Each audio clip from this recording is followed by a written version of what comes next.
Hey there, welcome to Mr. Cozy True Crime Stories. Tonight, we're diving into 2 hours of gripping true crime cases.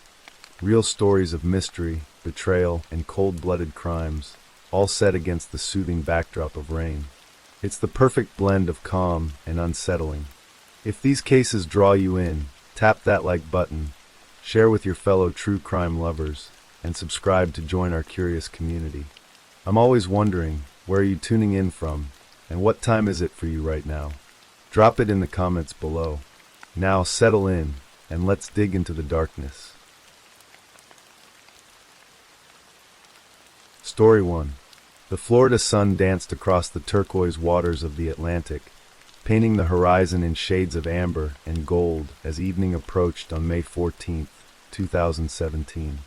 Isabella Hellman stood aboard the 37-foot catamaran named Surf into Summer, the gentle Caribbean breeze lifting strands of her dark hair as the vessel cut through the waves.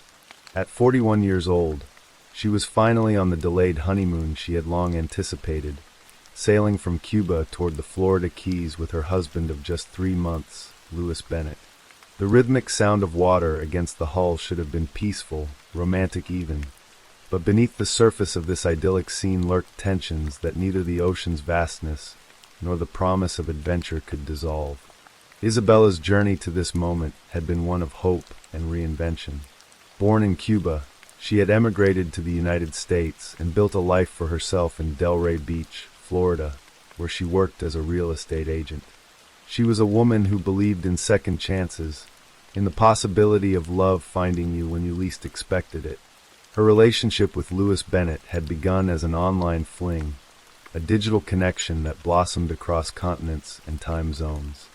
Louis, a dual British and Australian citizen who worked as a sailor, spent most of his time traversing the world's oceans, rarely setting foot in Florida.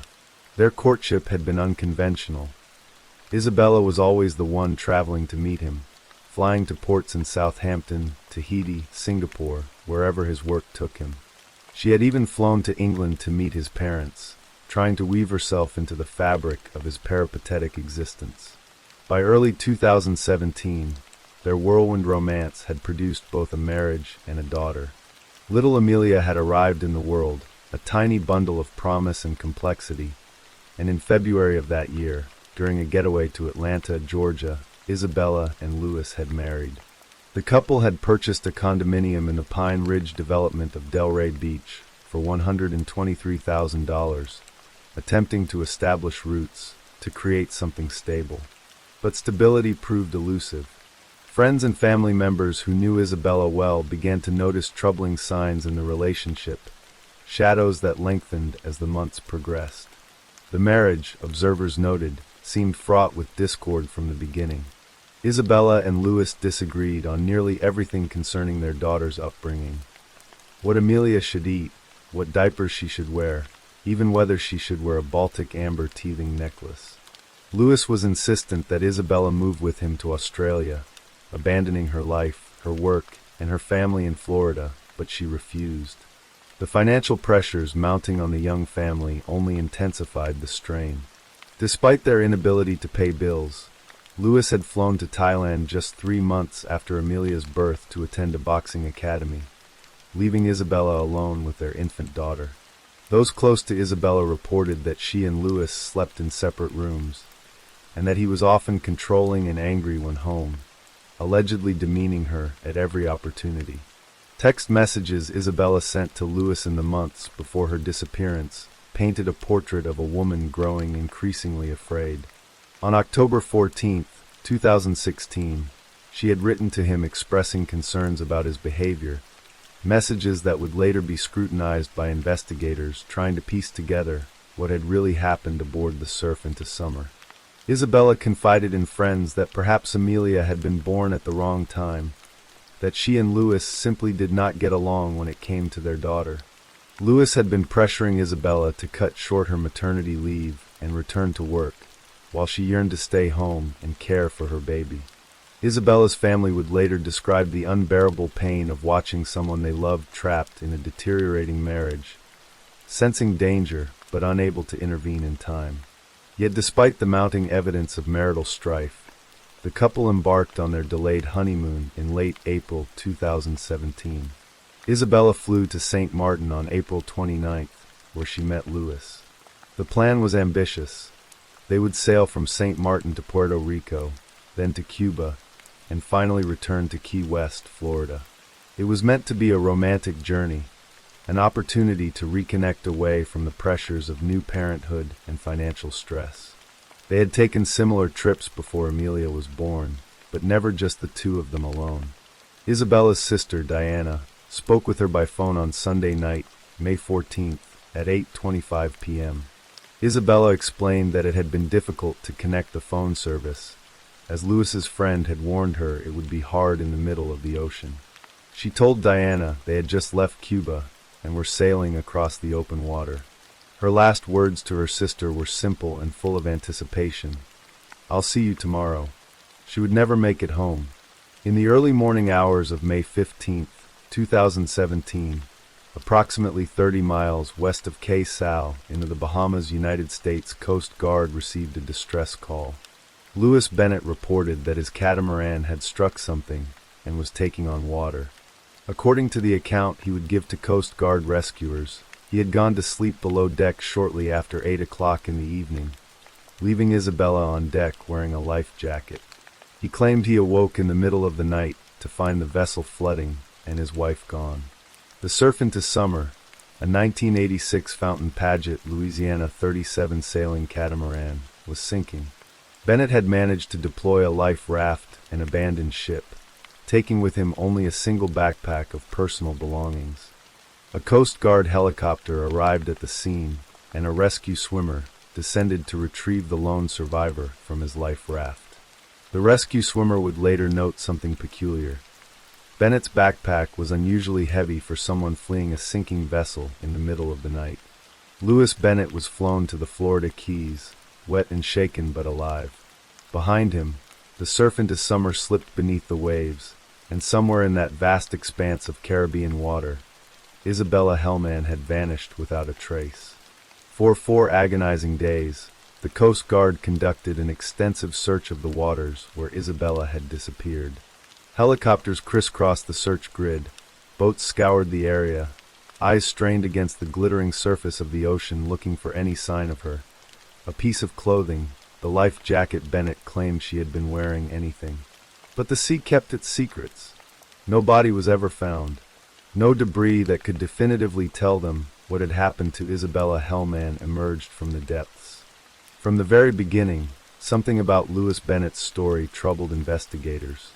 Coast Guard officials who interviewed him noted inconsistencies in his account, details that didn't align with the physical evidence or with the experience one would expect from a sailor of Bennett's caliber. Louis Bennett was no novice on the water. He had extensive sailing experience, including training in emergency procedures, and had previously sailed from St. Martin all the way to Australia. Isabella, by contrast, was a naturalized U.S. citizen born in Cuba who had not trained in emergency sailing procedures and had far less experience. If anyone should have survived a maritime emergency, logic suggested it would be the experienced sailor, not his less experienced wife. The Coast Guard investigation quickly transitioned from a rescue operation to something more suspicious, and soon the Federal Bureau of Investigation joined the inquiry. When Bennett returned to his Delray Beach home, neighbors watched through their windows as men in powder blue latex gloves searched his car and questioned him. The FBI began examining the belongings Bennett had taken with him into the life raft, and what they discovered transformed the case entirely. Inside Bennett's unusually heavy backpack, investigators found something extraordinary: gold and silver coins, along with $22,000 in cash. The coins were no ordinary currency. Law enforcement traced them back to a vessel called the Kitty R, a ship Bennett had worked on in St. Martin in 2016. The coins had been reported as stolen from that vessel by Bennett himself, yet here they were in his possession, carefully packed and taken aboard the life raft while his wife disappeared into the ocean. When the FBI initially found the coins, they returned them to Bennett at his Florida home a week later, not yet realizing the significance of what they had discovered. But on the same day the coins were returned, the FBI realized Bennett had been the one who reported them stolen. Agents rushed back to his residence to conduct a more thorough search, and hidden inside a pair of boat shoes, they found an additional 162 gold coins valued at $38,480. As investigators dug deeper into the circumstances surrounding the sinking of the surf into summer, more disturbing evidence emerged. Photographs of the wreckage revealed damage to the catamaran's hull that appeared to have been inflicted from inside the vessel. The holes showed signs that the boat had been intentionally scuttled, deliberately sunk rather than accidentally damaged by striking an object as Bennett had claimed. The evidence suggested that someone aboard that catamaran had wanted it to go down, and only one person had survived to tell the tale. While the investigation into Isabella's disappearance continued, Louis Bennett's actions in the aftermath raised further suspicions. Just days after Isabella vanished, Bennett traveled to Cuba, claiming he hoped his wife had somehow made it back to her native country.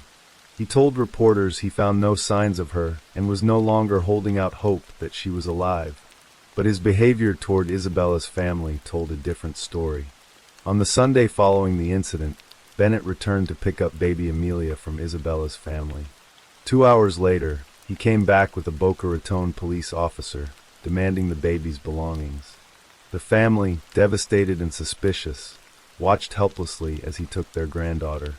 In the months that followed, Bennett made moves that seemed calculated to benefit from Isabella's disappearance. He attempted to have his wife declared legally dead so he could claim her estate. Meanwhile, Isabella's family, convinced that Bennett was responsible for her death, took desperate measures of their own. They bugged the couple's apartment in Delray Beach, recording conversations in hopes of capturing evidence of Bennett's involvement.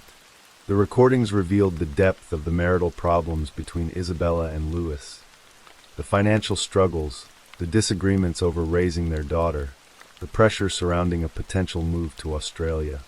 In August 2017, 3 months after Isabella's disappearance, federal prosecutors took action.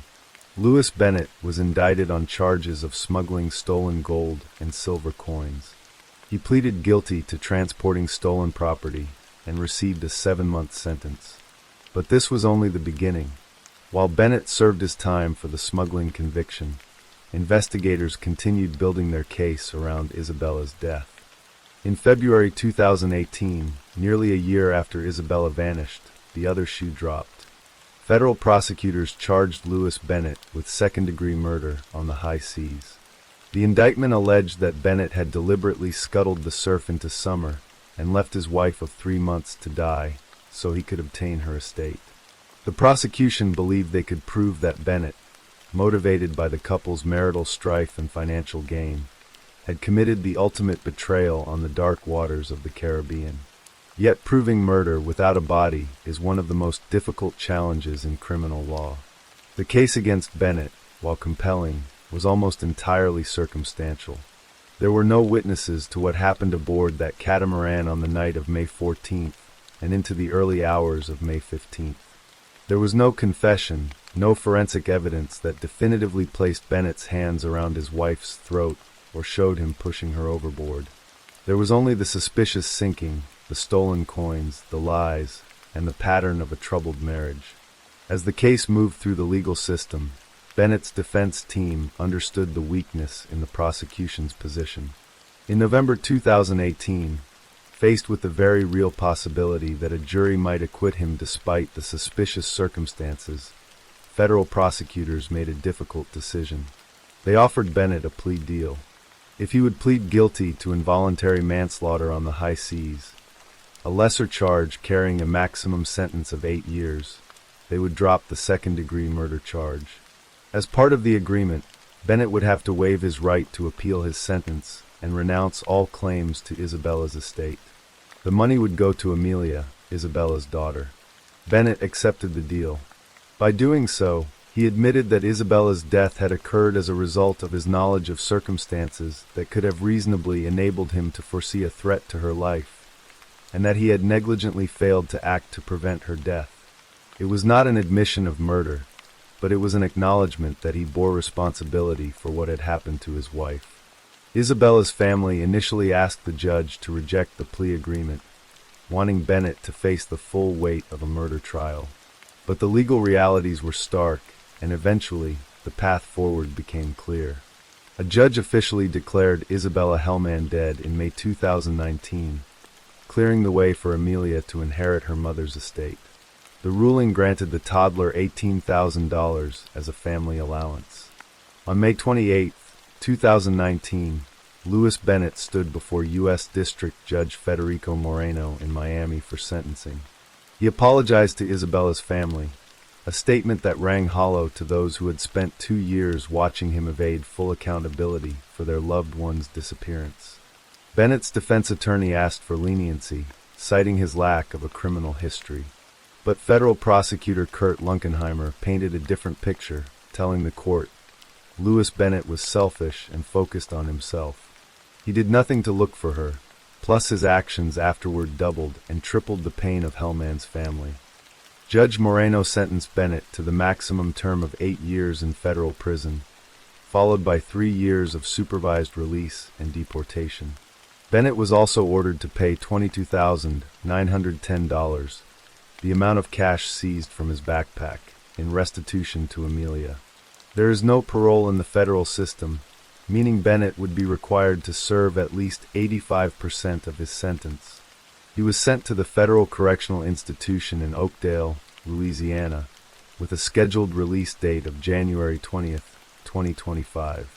After the sentencing, Isabella's family spoke to reporters, expressing satisfaction with the outcome and announcing they had forgiven Bennett. They looked forward to visiting their granddaughter Amelia, who had been taken by Bennett to Scotland and left with his parents before he returned to Florida to face charges. Bennett's parents, who became Amelia's legal guardians, stated they would allow Isabella's family to visit the child. But the pain of those lost years, the time stolen from them by Bennett's actions and choices, could never be recovered. The waters off Cay Sal never gave up Isabella Hellman's body. Somewhere beneath those waves, in depths unknown, lies the truth of her final moments. Whether she fought for her life as water rushed into the catamaran, whether she called out for the husband who should have saved her, whether she had time to think of her baby daughter sleeping safely on shore. The ocean keeps these secrets, and Louis Bennett, the only person who could answer these questions with certainty, has chosen silence over full disclosure. What remains is the story of a woman who came to America seeking opportunity and built a life through determination and hope. A woman who believed in love enough to fly across continents to be with someone who never quite made space for her in his world. A woman who became a mother and wanted nothing more than to raise her daughter with love and attention. And a woman whose life was cut tragically short on what should have been a romantic voyage, leaving behind a little girl who will grow up knowing her mother only through photographs and the stories of those who loved her. The case of Isabella Hellman stands as a reminder that sometimes the most dangerous place for a person can be in close quarters with someone they trust, far from help, far from witnesses, where the vastness of the ocean can swallow evidence and transform murder into mystery. For Isabella's family, the sentencing brought a measure of justice, but no verdict could ever bring back the vibrant woman they lost or give Amelia the mother she deserved to know. In courtrooms and in the hearts of those who mourn her, Isabella Hellman's story endures, not as a cautionary tale, but as a testament to a life that mattered, a voice that will not be forgotten, and a mystery that the sea will hold forever. Story 2. The house stood quiet on the gray afternoon of February 28, 2007, in the small provincial town of Nivelles, Belgium. Inside, 5 children gathered in front of the television, their laughter punctuating the silence as they watched Spy Kids 3. Yasmin, the eldest at 14, had just returned from a dermatology appointment with her mother. 12-year-old Nora sat nearby, while 10-year-old Miriam settled into the familiar comfort of their home. 7-year-old Mina and 3-year-old Mehdi, the youngest and only boy, completed the circle of siblings. Their father, Bouchabe McAdam, was away in Morocco visiting family, expected to return that very day. None of them knew that within hours, their lives would end at the hands of the woman who had brought them into the world. Genevieve Lermite was born on November 16, 1966, in Brussels, the eldest daughter of Michel Lermite, a businessman and student, and Marina Scuvart, a nurse. She grew up with two younger sisters, Catherine and Mireille, in what appeared to be an ordinary Belgian family. Though she struggled with self-confidence and her coursework during her secondary studies, Genevieve persevered, eventually graduating in 1991 with a diploma in French and history from the Educational Institute of Social Promotion of the French Community in UCLA. It was during her studies, in the academic year of 1988 to 1989, that she met Bouchade McAdam, a young man studying mathematics and physics. Their connection blossomed into romance, and on September 22, 1990, they married, beginning what seemed like a promising life together. From the start, however, their marriage was complicated by an unusual living arrangement. The couple moved into the apartment of Dr. Michel Char, a physician who had befriended McAdam's family in Morocco during the 1980s and served as his host and benefactor in Belgium. McAdam considered Char an adoptive father figure, a man who had given him opportunities in a foreign country. While McAdam worked at a convenience store, it was Char who became the family's primary financial provider. Genevieve agreed to the arrangement, believing it would be temporary, a stepping stone toward their independence. But temporary became permanent, and what began as gratitude slowly transformed into something darker. In 1991, Genevieve secured a position as a teacher, a role that brought her professional fulfillment. Shortly after, on August 13, 1992, she gave birth to Yasmin, her first child. 3 years later, Nora arrived on February 13, 1995. The joy of motherhood, however, came with unexpected shadows. Following Nora's birth, Genevieve suffered from postpartum depression severe enough that she was granted leave from her teaching position from June 1, 1995 to August 31, 1996. This period marked the beginning of her long struggle with mental illness, a battle that would intensify over the years. After Yasmin's birth, Char purchased a house for the extended family, dedicating his apartment to his medical practice. In 1996, he hired McAdam as his filing assistant part-time, later making the position full-time in 1998. Throughout this period, Char continued to cover most expenses, including vacations, house repairs, monthly allowances, and life insurance for each family member. The family continued to grow. Miriam was born on April 20, 1997, followed by Mina on May 20, 1999. Eventually, the family moved from Brussels to the provincial town of Nivelles, where Char purchased another home. He paid the mortgage and lived on the second floor, while Genevieve, McAdam, and their children occupied the rest of the house. The arrangement that had begun as temporary charity had become permanent dependence, and the walls of the house seemed to close in around Genevieve with each passing year. Her fifth child, Mehdi, was born on August 9, 2003, the only son among her children. Tensions began rising between Genevieve and her husband. McAdam spent long hours away from home, becoming a regular at a local bar and spa. Several times each year, he would travel to Marrakesh to visit his family, with trips lasting anywhere from a week to a month. Genevieve felt increasingly isolated, trapped in a house that belonged to another man, married to a husband who seemed perpetually absent. In 2004, recognizing her deteriorating mental state, Char recommended that she see a psychiatrist. The following year, in 2005, she began consulting with a psychiatrist named Diederik Veldekens. She was reported to be seriously mentally ill and had been battling with psychiatric difficulties for years. Despite this treatment, the darkness continued to gather. On the morning of February 28, 2007, Genevieve went through the motions of an ordinary day. She took Yasmin to her dermatology appointment, then picked up the rest of her children from school and prepared lunch for them. But something was different that day. As she moved through these familiar tasks, she heard a voice in her mind telling her, "The machine is running." The words echoed through her consciousness, a signal that something terrible had been set in motion. She gathered 2 items, jewelry for her sisters, and a letter for her friend Valerie.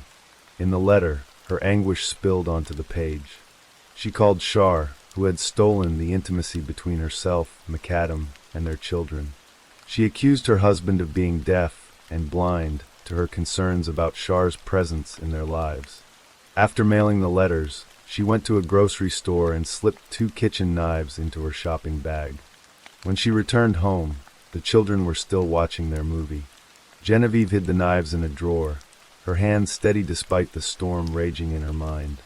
She called Mina over first, away from her siblings.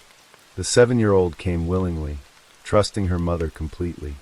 Genevieve tried to strangle her, but when the child struggled, she resorted to the knife. Even as she slashed her daughter's throat, she spoke comforting words, apologizing, as though she could somehow soften the horror of what she was doing. 3-year-old Mehdi was next. Again, she attempted strangulation, and again, when it failed, she used the knife. She washed the blade in the bathroom sink afterward, a grotesque parody of domestic routine. Miriam, aged 10, was told she had a surprise waiting in the office. Excited and unsuspecting, she followed her mother into the room. Genevieve instructed her to sit in a chair and wear a blue handkerchief over her eyes. Once her daughter was seated and blindfolded, Genevieve picked up a marble plaque and smashed it over her head before cutting her throat. 12-year-old Nora, reportedly Dr. Shar's favorite goddaughter, was asked to sit in a chair. From behind, Genevieve slit her throat.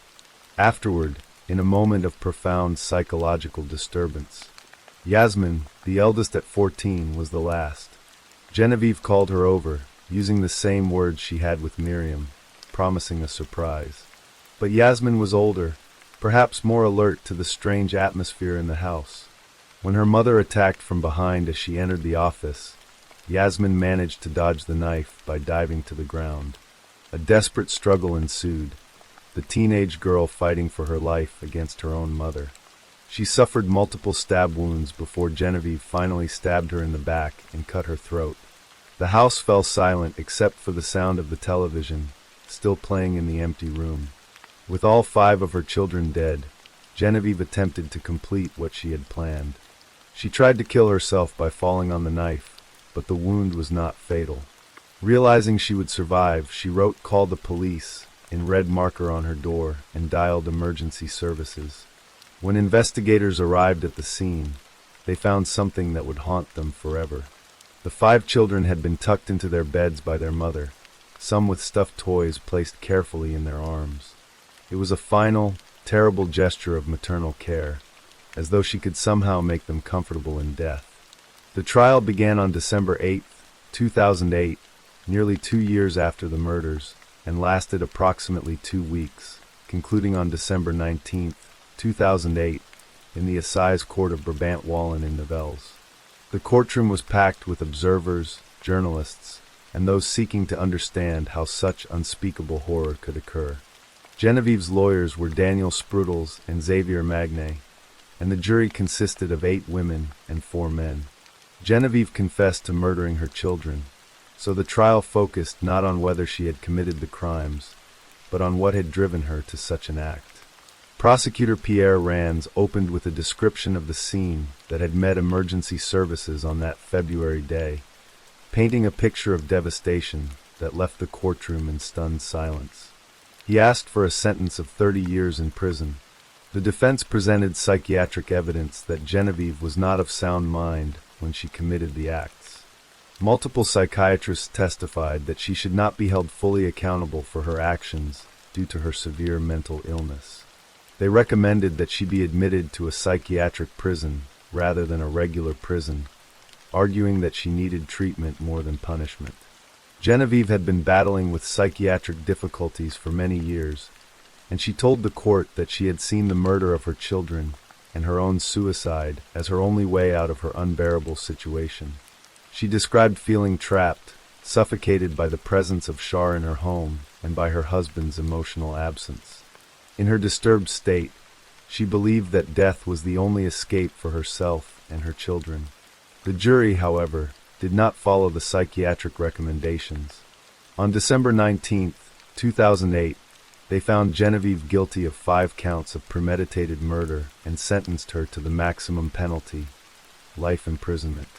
The court took no extenuating circumstances into account, despite the psychiatric evidence. In her closing argument, Genevieve said she would accept any punishment the court gave her and showed remorse for her actions. She was led away to begin serving her sentence, but the case was far from over. In 2010, Genevieve filed a civil lawsuit seeking €3 million in damages against her former psychiatrist, Diederik Veldekens. She claimed that had he rushed to see her when she was in her disturbed state, the crime would not have been committed. She wanted recognition of the harm she believed his alleged inaction had caused. During the original trial, Veldekens had testified that he met with Genevieve after receiving an alarming letter from her, but could not see her again on February 13, 2007, due to his full schedule. In December 2011, the case was dismissed. The court ruled that the charges against the psychiatrist were irrelevant, finding no legal basis for her claim. She abandoned the legal battle after 10 years without success. In 2019, 12 years after the murders, Genevieve was transferred from regular prison to a psychiatric facility. By this point, Belgium's euthanasia laws allowed people to choose to end their lives if they were deemed to be suffering from unbearable psychological suffering that could not be healed. Genevieve began the process of requesting euthanasia, claiming that her psychological suffering was irreversible. The request was controversial, raising profound questions about justice, mental illness, and the nature of suffering. Some argued that the guilt she felt for killing her children was precisely the kind of moral suffering that a person should bear, not escape through death. Others suggested that if she had indeed acted during a severe mental break, her subsequent guilt and anguish represented a form of torture from which there was no recovery. On February 28, 2023, exactly 16 years to the day after she had murdered her 5 children, Genevieve Lermite was euthanized at the age of 56. She died in a hospital in Montigny-le-Tilleul, Belgium, choosing the anniversary of her children's deaths as her own. Her lawyer, Nicholas Cohen, confirmed the death, which had been carried out according to Belgian law. Some speculated that choosing this particular date was her way of joining her children, or perhaps of finishing what she had started on that terrible day in 2007. The case of Genevieve Lermite remains one of the most tragic and controversial in Belgian history, raising enduring questions about mental illness, criminal responsibility, suffering, and justice. Bouchade McAdam, who had returned from Morocco that day to find his entire family destroyed, rebuilt his life in the aftermath. In February 2010, he married Azmi Beldi, a professor of Islamic law, and they had a daughter about a year later. But the shadow of that day never left him. He spoke of feeling disgusted and revolted by aspects of the Belgian legal system that required him to pay the court costs from the trial, which totaled over €72,000. The story of Genevieve Lermite defies easy understanding. It is a story of a woman who loved her children enough to tuck them into bed after death, yet who took their lives with her own hands. It is a story of mental illness that went unchecked until it exploded into violence. It is a story of a family structure that became a prison, of a marriage that offered no escape, of voices that commanded unspeakable acts. Most of all, it is a reminder that behind every headline about unimaginable crimes are human beings whose suffering, while never excusing their actions, demands to be acknowledged and understood. The 5 children, Yasmin, Nora, Miriam, Mina, and Mehdi, never had the chance to grow up, to pursue their dreams, to experience the fullness of life. Their deaths remain an irredeemable tragedy, a wound in the fabric of their community that can never fully heal. Story 3. The sun dipped below the horizon on April 3, 2013, casting long shadows across the quiet streets of Deltona, Florida. In this peaceful suburban neighborhood of Volusia County, where families knew their neighbors and children played in front yards, no one could have imagined the horror that would unfold that evening.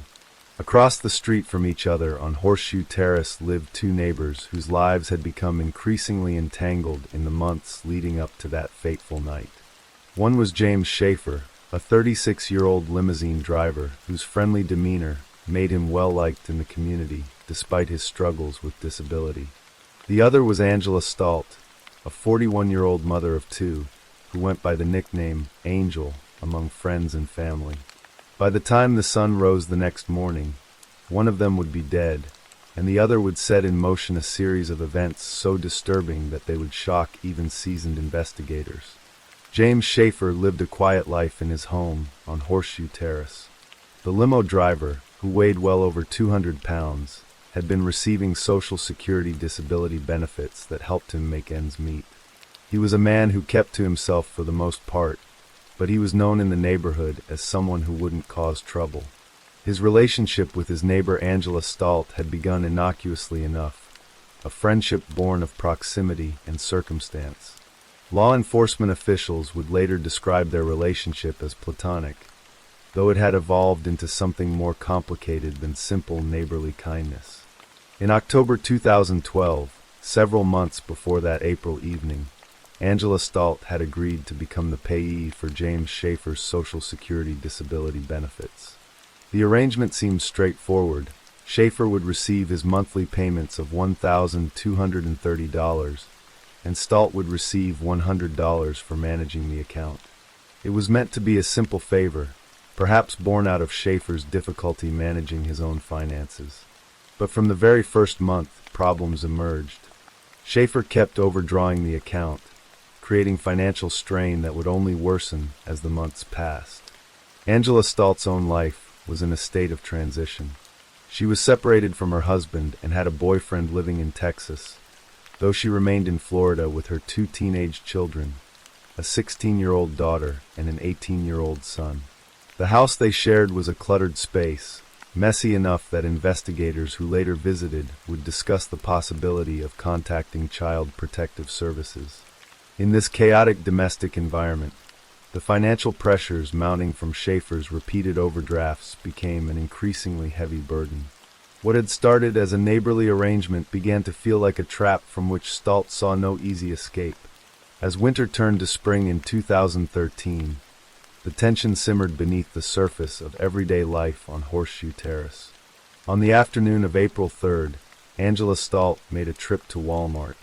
Security footage and receipts would later show that she purchased rubber gloves and plastic wrap, items that would take on sinister significance in the hours to come. These were not random purchases made on impulse. They were deliberate acquisitions, gathered with purpose, though what exactly was going through Stalt's mind at that moment remains known only to her. That evening, Stalt picked up James Schaefer from work. It was not unusual for her to give him rides. Their homes were across the street from each other, and such favors were part of their established routine. But this ride would be different from all the others. She prepared alcoholic drinks for Schaefer, spiking them with a prescription muscle relaxant. She would later tell her daughter about drugging his drink, and she would tell her sister that Schaefer was out of it when she killed him. The muscle relaxant began to take effect as they drove through the darkening Florida evening, the car heading not toward home, but to a destination that Schaefer, in his increasingly impaired state, may not have fully registered. The Osteen Cemetery lies quiet and isolated, a place where the living come to remember the dead among weathered headstones and ancient oak trees. It was to this cemetery that Angela Stalt drove James Schaefer that night. She parked her Saturn sedan beneath the spreading branches of an oak tree, the darkness of the cemetery enveloping them completely. In her purse or somewhere within reach was an ice pick, a tool she had purchased along with a second one while stocking up for a planned family camping trip. Both ice picks had been kept in her kitchen drawer. What happened next in that cemetery parking lot would be recounted later in Stalt's own voice during a recorded confession to Volusia County Sheriff's Office investigators. In her initial telling, she claimed that Schaefer attacked her and that she acted in self-defense. But the physical evidence and her own descriptions would paint a different picture. She stabbed Schaefer in one eye with the ice pick. Then, as he struggled, she strangled him. Finally, she stabbed him in the other eye. When investigators later asked whether Schaefer went unconscious immediately, Stalt's response was chilling. "No, he didn't go unconscious right away, he kept coming at me." The life drained from James Schaefer beneath that oak tree in Osteen Cemetery. But Angela Stalt's night had only just begun. She wrapped Schaefer's head in plastic wrap, the same plastic wrap she had purchased at Walmart hours earlier, to prevent him from bleeding in her car. Then she drove back toward Deltona with the ice pick still embedded in his eye. The body of her neighbor slumped in her vehicle. The drive through the dark Florida night must have been surreal, each passing streetlight illuminating the reality of what she had done and the impossible situation she now faced. When Stalt arrived home, she pulled into her garage and faced the daunting task before her. James Schaefer weighed well over 285 pounds, and she was alone. With tremendous effort, she pushed his body out of the car and into a baby pool that she had placed in the garage. But disposing of the body was not going to be simple. In her garage, surrounded by the detritus of everyday family life, Angela Stalt made a decision that would define the case as one of the most disturbing crimes in Florida's recent history. She retrieved a hacksaw and began the grim work of dismembering James Schaefer's body, placing these body parts in one baby pool while leaving his torso in another. The garage floor became stained with blood, evidence that her teenage children would soon notice and question. With the body dismembered, Stalt turned to the problem of disposal. She conceived a plan that, in its macabre logic, might allow her to eliminate the evidence entirely. She brought portions of Schaefer's body into her kitchen. She attempted to cremate the remains through heat, perhaps believing that she could reduce the body to ash, or at least to something unrecognizable. The smell that filled the house was overwhelming, unlike anything Stalt had ever encountered. "The worst thing I've ever smelled in my life," she was later told. Her teenage daughter and son, who were home during this horrific process, noticed the terrible odor. When they asked their mother about it, she told them to go outside. But outside offered no escape from the evidence of the crime. Sheriff's deputies were already in the neighborhood, having begun searching for James Schaefer after he was reported missing from his home across the street. "If you had walked just a little bit over to my house, you would have smelled it," Stalt told investigators. Her children also noticed the blood on the garage floor. Thinking quickly, Stalt told them it was from a deer she had hit with her car. Then, needing help to dispose of the evidence, she enlisted her teenagers without revealing the full truth. She told them the plastic trash bags in the garage contained the deer, and asked them to help her drive around and dispose of it. One can only imagine the psychological burden these young people would carry once they learned the truth about what they had helped their mother discard. When the cremation attempt failed, and the smell became unbearable, Stalt abandoned that approach.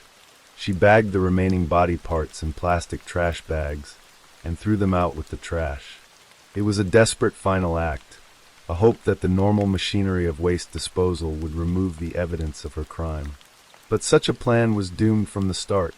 The discovery of human remains would trigger a massive investigation, and all eyes would turn to the missing man's neighbor across the street. For 2 weeks after James Schaefer's disappearance, Volusia County Sheriff's Office investigator John Brady stopped by Angela Stalt's house every morning to talk to her. She maintained her composure, allowing investigators into her home on at least one occasion. The house was messy, the floors lacking carpet, but investigators noted nothing unusual beyond the state of disarray. The ammonia that Stalt had purchased in large quantities around the time of the slaying had done its work, potentially removing blood evidence that might otherwise have been immediately apparent. But investigators were patient and thorough. As they pieced together the timeline of Schaefer's disappearance and Stalt's movements, inconsistencies emerged. Her statements didn't align with the evidence. Eventually, confronted with the mounting case against her, Angela Stalt gave a recorded confession to investigators. During that interview, her emotions shattered her sentences as she seemed to cry, worried about losing her children and lamenting that the life she had was over. In November 2014, a grand jury in Daytona Beach upgraded Angela Stalt's charges from second-degree murder to first-degree murder. The distinction was crucial. First-degree murder requires premeditation, a deliberate intent to kill that is formed before the act.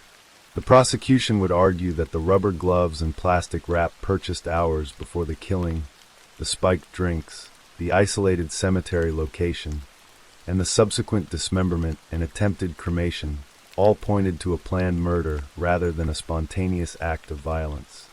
The trial took place in December 2014 in the courtroom of Circuit Judge Randall H. Row 3 in DeLand, Florida.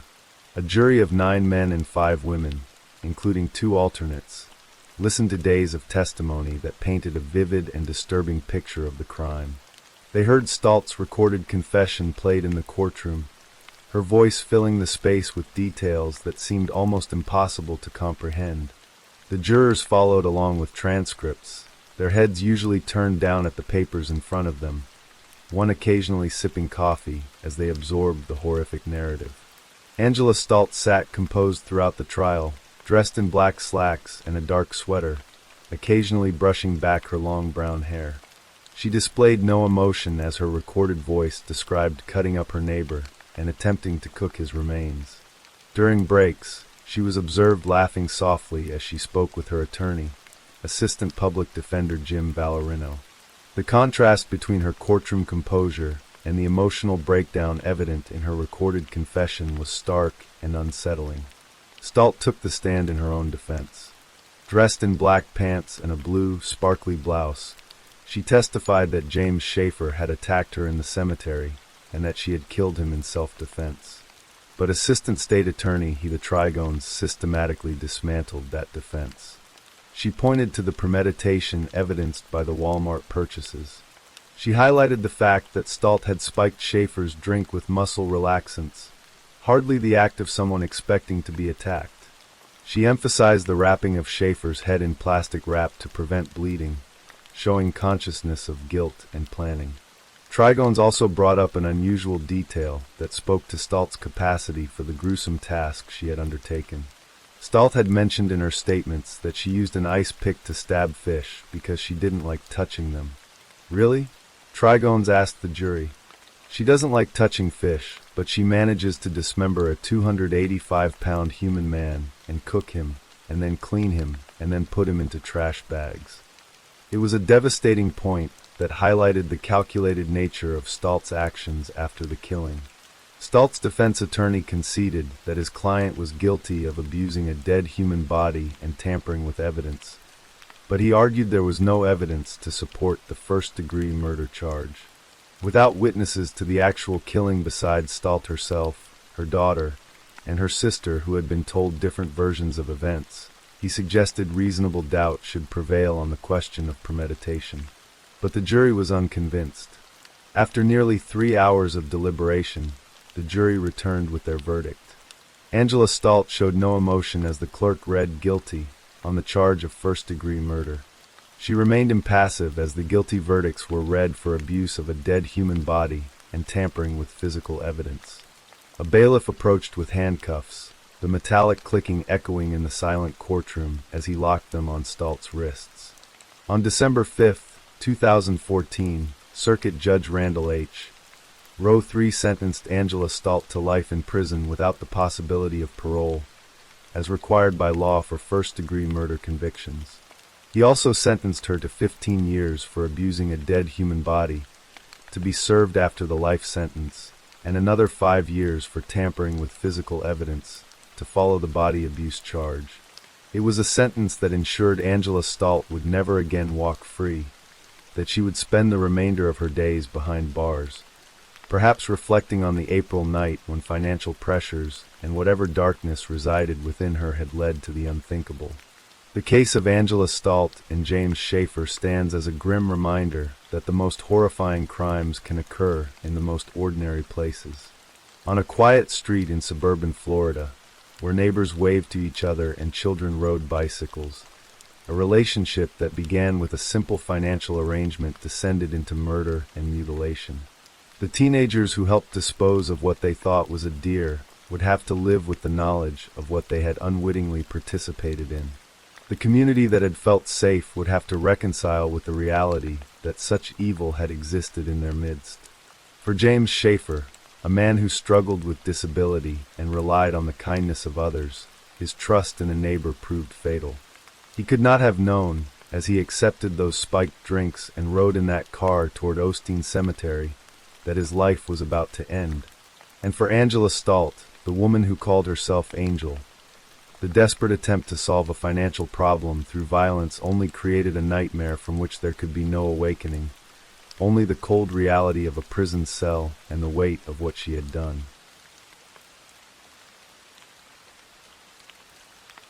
Story 4. The early morning darkness of September 1st, 2017, settled over the quiet townhouse in Raleigh, North Carolina, like a shroud. Inside, something unspeakable had occurred, something that would shatter a family and reveal the terrifying depths of deception that can hide behind a familiar face. When the 911 call came in at approximately 1:10 in the morning, the dispatcher heard a voice that trembled with what seemed like shock and disbelief. The man on the other end of the line was Matthew Phelps, 28 years old, an aspiring pastor who attended Clear Baptist Bible College and presented himself as a devoted man of faith. But the words that tumbled from his mouth would set in motion an investigation that would expose a far darker truth than anyone could have imagined. "I think I killed my wife," Matthew said, his voice breaking. The dispatcher, trained to remain calm in crisis, asked him to explain what had happened. His response was bizarre, almost dreamlike in its delivery. "I had a dream and then I turned on the lights and she's dead on the floor," he told the operator, his words punctuated by what sounded like sobs. "I have blood all over me, and there's a bloody knife on the bed. I think I did it. I can't believe this." The dispatcher pressed him for details, trying to understand the situation. Matthew claimed he had taken cold medicine, Coricidin cough and cold, because it made him feel good and helped him sleep. He said he had consumed more than he should have, suggesting that the medication had somehow caused him to commit an act he couldn't remember. When officers arrived at the townhouse, they discovered a scene of unimaginable horror. Lauren Ashley Nicole Hugelmeyer Phelps, 29 years old, lay on the bedroom floor in a fetal position. She was a Sunday school teacher, a woman known for her kindness and her bright spirit, someone who seemed to have her whole life ahead of her. But that future had been stolen in the most brutal way imaginable. The autopsy report would later reveal that Lauren had suffered 123 sharp force injuries, wounds that covered her head, neck, torso, arms, and severed her jugular vein. The level of violence was staggering, far beyond what might be explained by a confused state or a drug-induced haze. These were wounds inflicted with rage, with intention, with a fury that spoke of something far more calculated than an accident. Lauren had grown up in a close-knit family that adored her. Her father, Dale Hugelmeyer, and her mother, Lori, had raised her to be compassionate and strong. She had a sister who she confided in, who knew her hopes and fears. Lauren was the kind of person who brought light into a room, who dedicated herself to teaching children in Sunday school and building a life she could be proud of. She had her own business and was mapping out her future with the determination of someone who knew what she wanted. When she married Matthew Phelps, it seemed like another step toward the happiness she deserved. But the marriage, which had lasted less than a year at the time of her death, was not what it appeared to be. Behind the facade of their relationship, trouble had been brewing for months. Family members and friends told investigators that the couple argued frequently, their disagreements often centering on money. Matthew was spending far more than the couple could afford, living beyond their means in ways that created constant financial strain. Lauren had recently taken what relatives described as drastic steps to limit her husband's spending, attempting to regain control over their deteriorating financial situation. Text messages recovered during the investigation showed that Lauren was exhausted by the constant conflict. She was tired of arguing, tired of the stress, and she had confided to friends and family that she might be done with the relationship. Just hours before her death, Lauren had spoken to her sister, discussing Matthew's alleged infidelity and revealing that she had told him she was planning to leave. The last time Dale Hugelmeyer saw his daughter alive, something seemed wrong. Lauren had come to his house looking for a 3-ring binder, but she seemed nervous, edgy, not herself at all. She looked like a mess, her father would later recall, and he regretted not asking more questions about what was troubling her. That night, after Matthew had allegedly left with another woman, Lauren had reached a breaking point. Her sister believed that Lauren had finally said she was done, that she couldn't continue in a marriage marked by financial chaos, arguments, and betrayal. And it was that decision, the family would come to believe, that sealed her fate. Matthew's 911 call, with its theatrical quality and claims of a drug-induced blackout, raised immediate suspicions among investigators. When police interviewed him in the hours after the murder, they noted something disturbing. He displayed minimal emotion and did not actually cry despite his performance on the phone. The tears that had seemed so prominent during the 911 call were absent when he spoke to detectives. Furthermore, evidence suggested that Matthew had cleaned himself up before making the emergency call, though he still had blood on him when officers arrived. This detail contradicted the image of a man who had just woken from a confused state to discover a tragedy. It suggested premeditation, awareness, control. As the investigation deepened, detectives uncovered information that painted a chilling portrait of Matthew Phelps. They discovered a private Instagram account that revealed an obsession with the film American Psycho, a movie about a wealthy executive named Patrick Bateman who leads a double life as a serial killer. The account was filled with scenes from the movie and photographs of Matthew dressed as the main character. To those who knew the film, this was deeply unsettling. American Psycho depicts a man who presents a polished exterior while harboring violent fantasies and committing brutal murders. Court documents would later reveal that Matthew had expressed interest to a friend about what it would be like to kill someone. This wasn't just casual movie appreciation. It was an identification with a fictional serial killer, a fascination with violence that he had kept hidden from most people in his life. The toxicology reports delivered another blow to Matthew's defense. Tests showed that the level of cold medication in his system was not at a toxic threshold, not nearly enough to induce the kind of blackout or dissociative state that might explain such extreme violence. Bayer, the company that manufactures quercetin, issued a statement making it clear that there was no evidence to suggest their product was associated with violent behavior. The cold medicine excuse, like so many other aspects of Matthew's story, was crumbling under scrutiny. Matthew was charged with first-degree murder, a charge that indicated prosecutors believed he had acted with premeditation rather than in a confused or drug-impaired state. He initially entered a plea of not guilty, maintaining his claims about the cold medicine and his lack of memory about the events of that night. But as the evidence mounted and the possibility of a death sentence loomed, Matthew's legal strategy shifted. On October 5, 2018, more than a year after Lauren's death, he appeared in court and changed his plea to guilty of first-degree murder.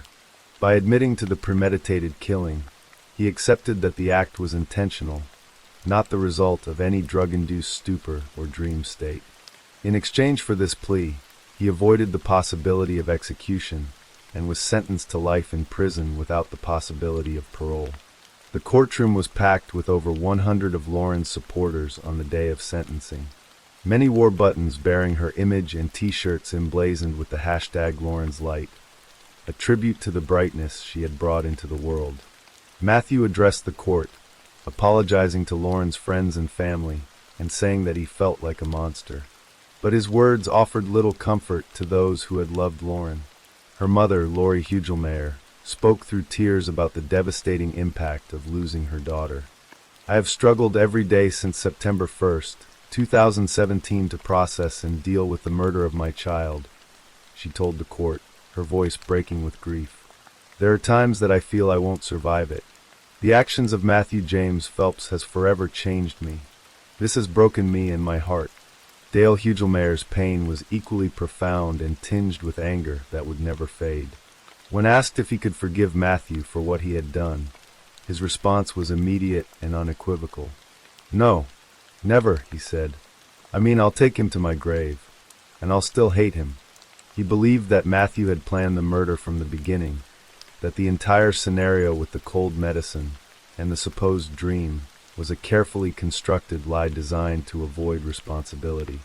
Lauren's sister shared this belief, convinced that when Lauren had finally decided to leave, Matthew had made a decision of his own, that if he couldn't have her, no one would. The homicide detectives who had investigated the case called Matthew a monster, and these were professionals who saw violence and death regularly.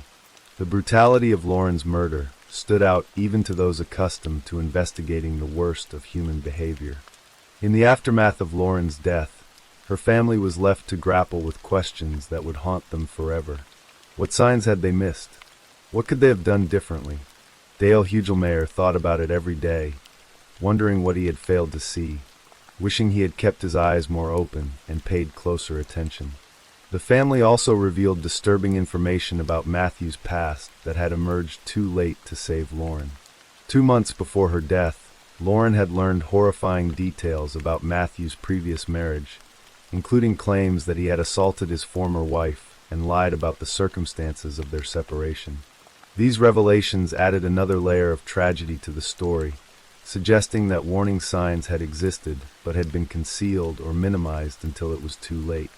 The case of Lauren Hugelmeyer Phelps became known in the media as the cold medicine murder, a label that seemed to give credence to Matthew's initial excuse, even as the evidence proved it false. But for those who knew and loved Lauren, the case was never about cold medicine or dreams or confusion. It was about a young woman with her whole life ahead of her, someone who taught children on Sundays and tried to build a good life, who was killed by the man who had promised to love and protect her. It was about a marriage that turned toxic, about financial control and infidelity, and a final decision to leave that triggered a brutal response. And it was about a man who cultivated an image as an aspiring pastor while secretly identifying with a fictional serial killer who spoke words of faith while harboring violent obsessions. Lauren's light was extinguished on that September morning in a storm of violence that defied comprehension. 123 wounds carved into her body told a story of rage and determination, of a sustained attack that contradicted every claim of accident or confusion. She had died trying to defend herself, the wounds on her arms evidence that she had fought for her life in those final terrible moments. She had died knowing that the person she had trusted, the person she had married, was the one inflicting this horror upon her. The tragedy of her death was compounded by the knowledge that she had been planning to escape, that she had finally decided to leave a relationship that was destroying her, and that this decision had likely been what provoked the attack. In the end, Matthew Phelps would spend the rest of his life in prison, removed from society and unable to harm anyone else. But no sentence could bring Lauren back or heal the wounds left in the hearts of those who loved her. Her family continues to carry the weight of her loss, the absence of her presence in their lives, the memories of who she was and who she might have become. They remember her not as a victim in a sensational news story, but as a daughter, a sister, a friend, a teacher, a woman whose kindness touched many lives. They remember Lauren's light, and they hold on to it even in the darkness of their grief, keeping her memory alive as a testament to the person she was before violence tore her from the world. The case stands as a stark reminder of the dangers that can lurk behind closed doors, of the masks that people wear to conceal their true nature, and of the devastating consequences when warning signs are missed or ignored. Lauren Hugelmeyer deserved better than the fate that befell her. She deserved the future she had been planning, the freedom she had finally decided to claim, the life she might have lived. Instead, her story became a cautionary tale, a tragedy that continues to resonate with anyone who has ever loved someone, trusted someone, or tried to break free from a situation that had become unbearable. Her legacy is one of light remembered in darkness, of a life cut short but not forgotten, and of a family's enduring love for a woman who should still be here. Story 5. The autumn sun cast long shadows across the San Fernando Valley neighborhood of Arleta, California, where 17-year-old Michelle Avila lived with her mother and 2 brothers in a modest middle-class home. Everyone called her Missy, a nickname that seemed to fit her petite frame. she with long brown hair that cascaded down to her waist. On the afternoon of October 1st, 1985, Missy was in a particularly good mood, laughing and joking as she prepared to go out with her friend Laura Doyle. Her mother, Irene Avila, watched from the doorway as her daughter ran outside, her spirits high and her voice bright with the promise of an ordinary day. "Laura and I are going to go to the park," Missy called back to her mother, adding with casual confidence, "I'll call you at 8. Those would be the last words Irene would ever hear her daughter speak. When Laura Doyle arrived to pick up Missy around 3:30 that afternoon, nothing seemed unusual. The two girls had known each other their entire lives, growing up together in the same neighborhood, attending the same schools, and sharing the bond of friendship that felt as natural as breathing. But what Missy didn't know, what she couldn't have known, was that this trip to the park was a carefully orchestrated lie, and that Laura Doyle had already made plans with another of Missy's closest friends, Karen Severson. The two young women had allegedly agreed to lure Missy to a remote location in the Angeles National Forest, a place the girls knew well from their frequent trips to party, drink beer, and carve their names into the aspen trees that lined the creek. This time, however, the purpose of the journey would be far darker than any teenage escapade.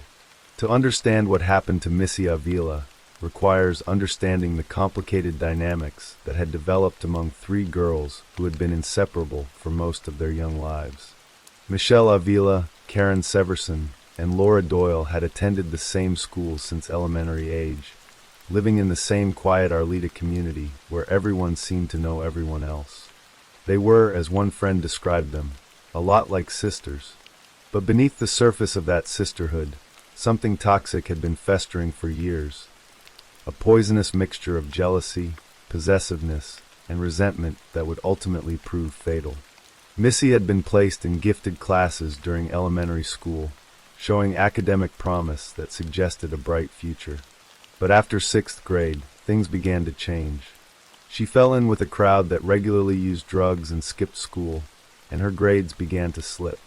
Both Missy and Karen were eventually transferred from San Fernando High School to San Fernando Mission, a continuation school for students who were struggling to keep up with their coursework. Despite these troubles, Missy retained something that seemed to elude her friends, an effortless charm and natural beauty that drew people to her. Boys were particularly drawn to her, frequently visiting the Avila home to see her, and this attention would become the source of escalating tension. Karen Severson, by contrast, struggled with her appearance and self-esteem. She was taller than Missy and significantly heavier and fat.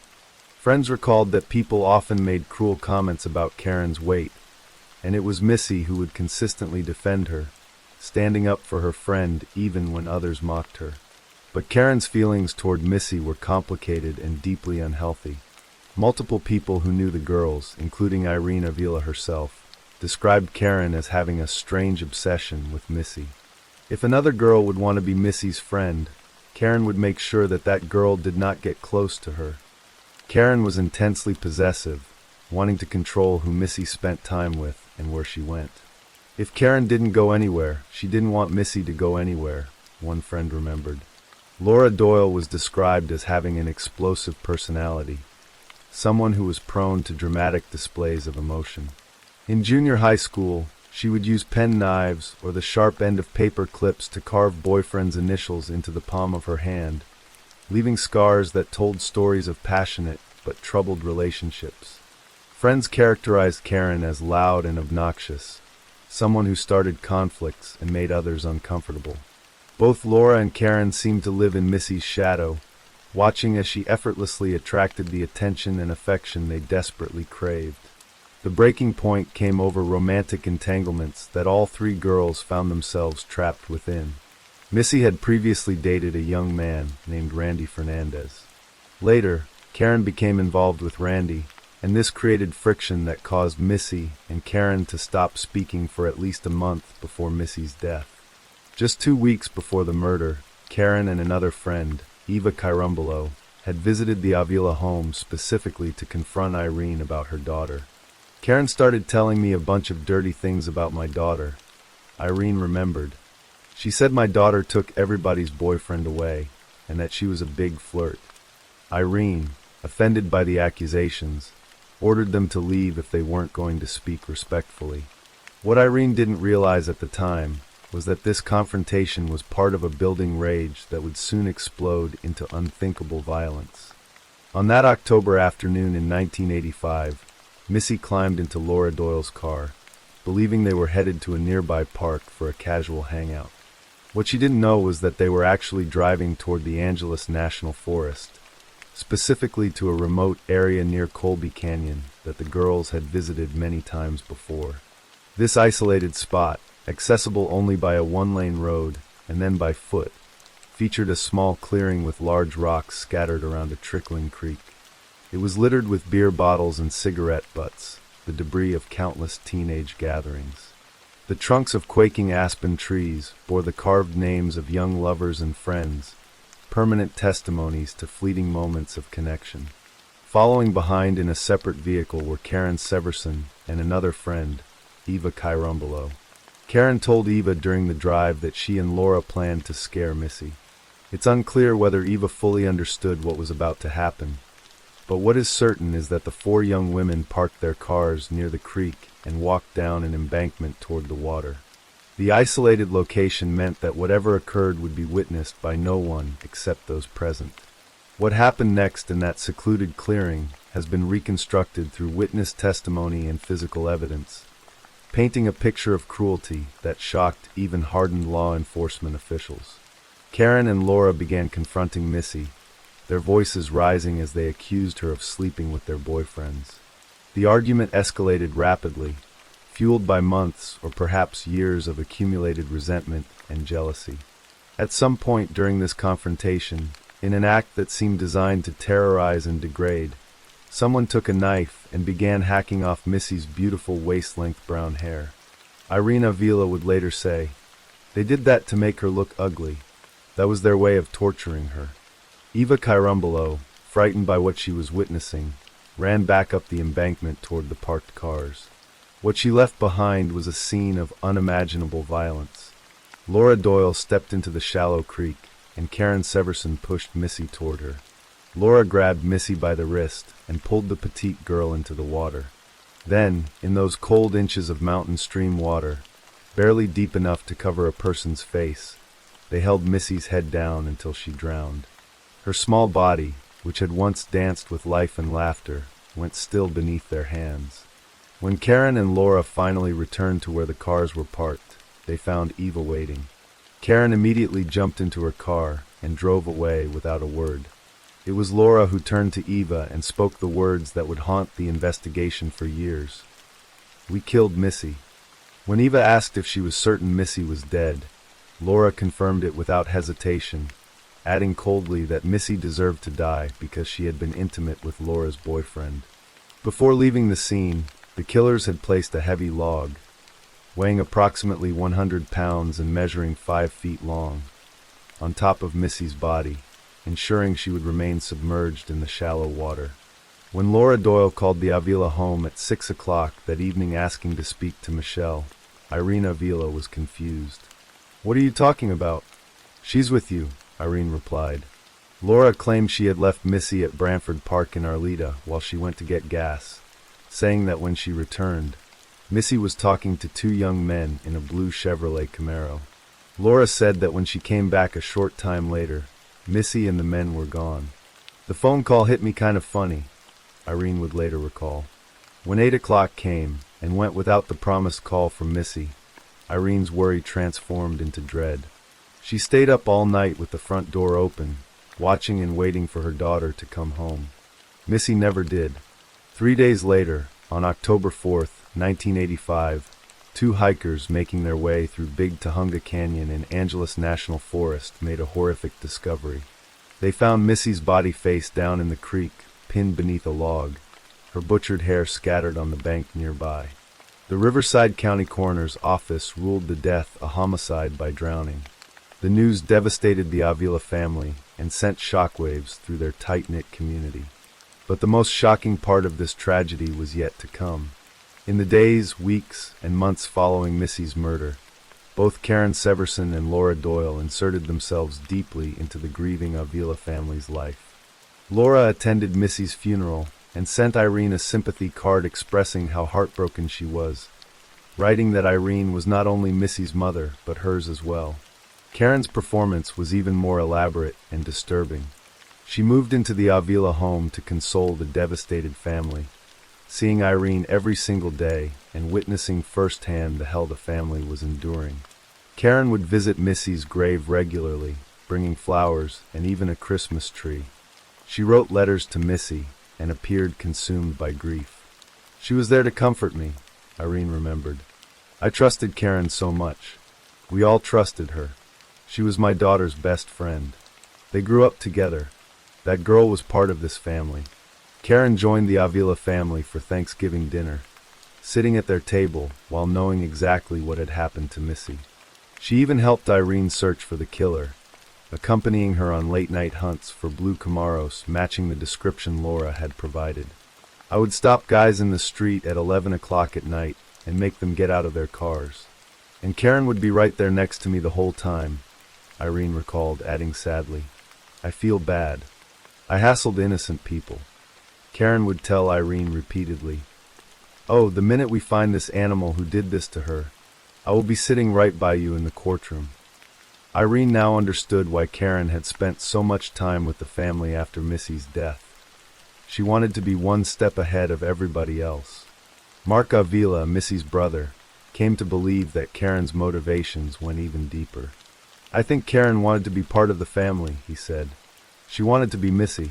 She wanted to take her place. After Missy's death, Karen gained even more weight and began drinking heavily. When Irene asked why she was drinking so much, Karen would reply, because I lost my best friend. The performance was so convincing that no one in the family suspected that the person consoling them was actually responsible for their anguish. Los Angeles County Sheriff's investigators worked tirelessly on the case, but they had few leads. Sergeant Bill Patterson, one of the lead investigators, would describe it as among the most frustrating cases of his career. We talked to everybody that ever had anything to do with Missy, he said. In all the cases I've had in 5 years investigating homicides, I've spent more hours talking to more people than any other case. The investigation focused initially on the story Laura had told about the two men in the blue Camaro, but no evidence of these mysterious men ever surfaced. 2 years after giving her initial statement, Laura changed her story, claiming she had actually dropped Missy off at a neighborhood church rather than Branford Park, saying she had lied originally to cover up a drug deal. The stories never fit, Patterson said, noting that investigators were suspicious of both Doyle and Severson, but initially didn't believe they were directly involved in the murder. The case went cold for nearly 3 years. Then, on July 26, 1988, Eva Carumbolo finally came forward. The decision to break her silence came after the suicide of her 18-year-old brother, an event that made her realize the depth of grief the Avila family was experiencing and the injustice of their unanswered questions. Eva told investigators what she had witnessed that October day in 1985, the confrontation, the violence, and Laura's chilling confession afterward. Her testimony finally gave investigators the breakthrough they needed. On August 29, 1988, Los Angeles County Sheriff's investigators arrested Karen Severson, then 20 years old, and Laura Doyle, 21. Karen was charged with murder, kidnapping, false imprisonment, and aiding in the commission of a felony after the fact, while Laura was charged with murder.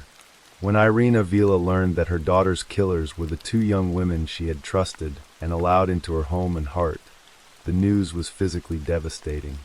It was like somebody punched me in the stomach. I was shocked. I walked toward my room and passed out, she said.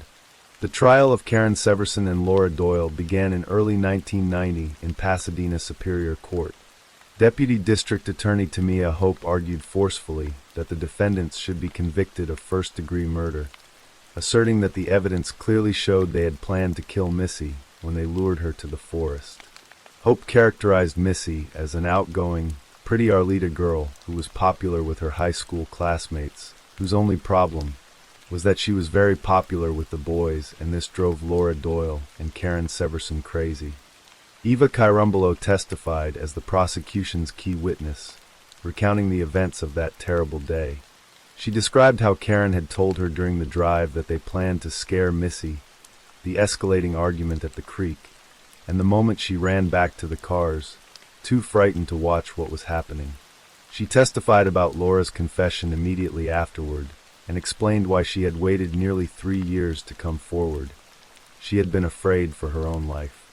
After approximately 4 hours of deliberation, the jury reached a verdict on February 1st, 1990.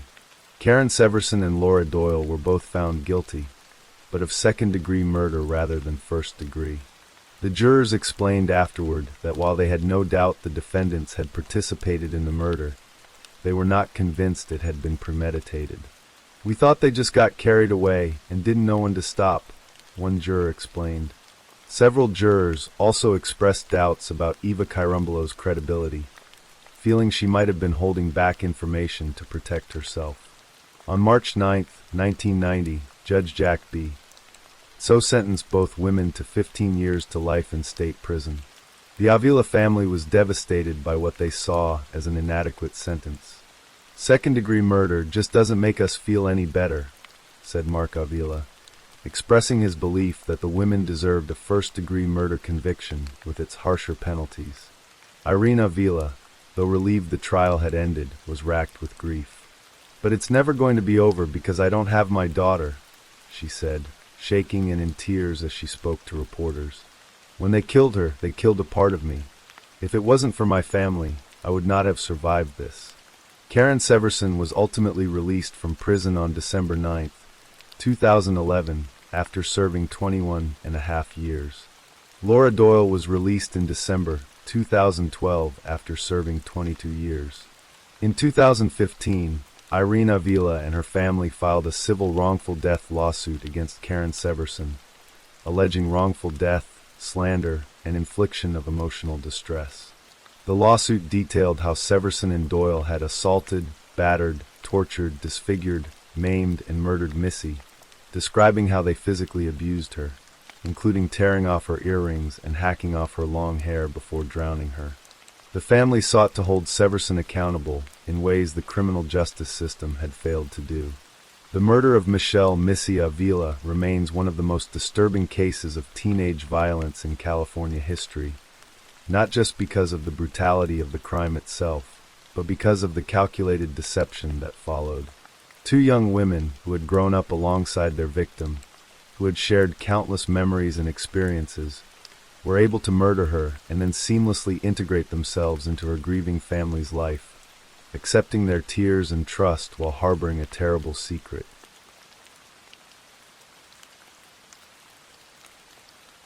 Story 6. The evening of October 19, 2022, arrived with a sense of urgency that filled the modest apartment in Santiago de Surco, a middle-class district on the southern edge of Lima, Peru. Inside the residence on Paseo Italia, Gabriela Olga Victoria Sevilla Torello, a 30-year-old woman, clutched her abdomen and told her mother that the contractions were intensifying. The water had broken, she said, and the time had come to meet her daughter, whom she had already named Martina. Her mother, Rita Torello, and her partner, Ramiro Galvez, prepared to rush her to the Clínica Internacional in San Borja, the medical facility where Gabriela claimed she had been receiving prenatal care. But then, inexplicably, Gabriela insisted she would go alone. Around 7 o'clock in the evening, Gabriela walked out into the street to hail a taxi. Before climbing into the vehicle, she performed a gesture that would later become a crucial detail in the unfolding drama. She snapped a photograph of the driver and sent it via WhatsApp to Ramiro. It was a precaution, the kind that women in Lima had learned to take in a city where disappearances were all too common. Then she settled into the back seat and told the driver her destination. Her mother headed separately to the clinic, expecting to meet her daughter there within the hour. But Gabriela Sevilla never arrived. When Rita Torello reached the Clínica Internacional and discovered that her daughter had not checked in, panic set in immediately. She tried calling Gabriela's phone repeatedly, but there was no answer. By 11 o'clock that night, Rita returned to the apartment in Serco with a growing sense of dread. Inside, she found what appeared to be confirmation of her worst fears. The floor was wet, as though amniotic fluid had pooled there. "We came back around 11 at night, and upstairs was wet. The liquid had fallen," Rita would later tell. The family filed a missing person report with the National Police of Peru, and by the morning of October 20th, Gabriela Sevilla's face was everywhere. Her photograph circulated across television news programs, radio broadcasts, and social media platforms. The story gripped the nation. A heavily pregnant woman on the verge of giving birth had vanished after boarding a taxi, leaving behind only a photograph of the driver and the chilling silence of an unanswered phone. The Ministry of Women and Vulnerable Populations became involved, as did the Ministry of the Interior. In a country where nearly 7,800 women had been reported missing in just the first 8 months of 2022, the urgency was palpable. For more than 30 hours, Peru held its breath. Volunteers shared Gabriela's image online, urging anyone with information to come forward. News anchors speculated about human trafficking rings that targeted pregnant women, a horrifying possibility that had been documented in other parts of Latin America. The nation's collective anxiety focused on a single question: where was Gabriela Sevilla, and where was her baby? At 4:55 in the morning on Friday, October 21st, the National Police announced that Gabriela had been found. She had appeared in Villa Maria del Triunfo, a district adjacent to Serco, walking disoriented through the pre-dawn darkness. She arrived at the home of a relative, her face and body bearing what appeared to be signs of physical trauma, her words barely coherent. But there was one devastating detail that sent shockwaves through the country. Martina was not with her. Gabriela's father drove her to the Hospital Milita in Jesus Maria, where she was immediately examined by medical staff. As doctors conducted their evaluations, Gabriela began to tell her story to investigators. She said that after boarding the taxi, the driver had changed routes, taking her away from the clinic. She lost consciousness, she claimed, and when she awoke, she found herself in a dim room with 3 men standing over her. They forced her to give birth, she said, though she never heard her baby cry. Then she passed out again, and when she regained awareness, Martina was gone. According to Gabriela's account, a man dressed in white approached her and delivered a chilling ultimatum. If she spoke to the authorities, her parents would be killed. If she remained silent, they would return her daughter's body. Somehow, she said, her captors released her, and she wandered until she found her relative's home. The nation's horror deepened. The search intensified, not just for Gabriela now, but for baby Martina, an infant who had been stolen from her mother's arms in an act of unspeakable cruelty. Police mobilized resources to find the child. The media covered every development with breathless urgency. And then at 10:15 in the morning on that same Friday, Minister of the Interior Willy Huerta made an announcement that would transform the entire case. Gabriela Sevilla, he said, had never been pregnant. The medical examinations conducted at the Hospital Milita had revealed an incontrovertible fact. Gabriela showed no clinical signs of gestation, no evidence of recent or past childbirth. Her uterus bore no traces of having carried a baby. The injuries she displayed were superficial and recent, but there were no signs that she had been drugged or subjected to the violence she described. The public prosecutor's office confirmed the findings.